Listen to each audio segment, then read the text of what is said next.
The little girl lay in her hospital bed, her eyes closed and her face pale. She'd been fighting cancer for months, and now it seemed that she was losing the battle. Her father sat by her side, holding her hand and stroking her hair. "Daddy," she whispered, her voice weak. "Am I going to die?" The father's heart broke as he looked at his daughter. "No, sweetheart," he said, forcing a smile. "You're going to be fine." But he knew that she wasn't going to be fine. He could see it in her eyes, and he could feel it in his heart. "I'm scared," she said. "I know," he said. "But I'm here with you, and I'm not going to leave you." He held her hand tightly, and they sat in silence for a few minutes. "Daddy," she said again, "I love you. I love you too," he said, his voice choked with emotion. He leaned down and kissed her on the forehead. "I'm so proud of you," he said. "You're the bravest girl I know."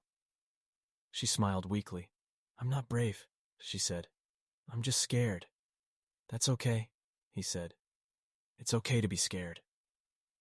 He held her for a long time until she fell asleep. Then he sat there, watching her, until the nurses came to take her to surgery. The surgery was long and difficult, but the doctors were able to remove the tumor. The little girl was in a lot of pain, but she was alive. Her father stayed by her side the whole time, holding her hand and talking to her. He told her stories about when she was a little girl, and he sang her songs. After a few days, the little girl started to get better. She was still in a lot of pain, but she was able to eat and drink, and she started to talk again.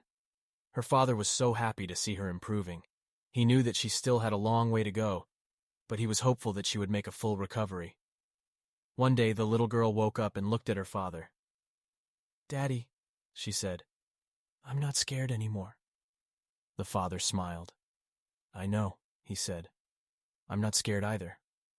They hugged, and the father knew that everything was going to be okay. The little girl eventually made a full recovery, and she and her father went on to have many happy years together. The father never forgot the day that his daughter told him she wasn't scared anymore, and he always cherished the memory of the strength and courage that she showed during her battle with cancer.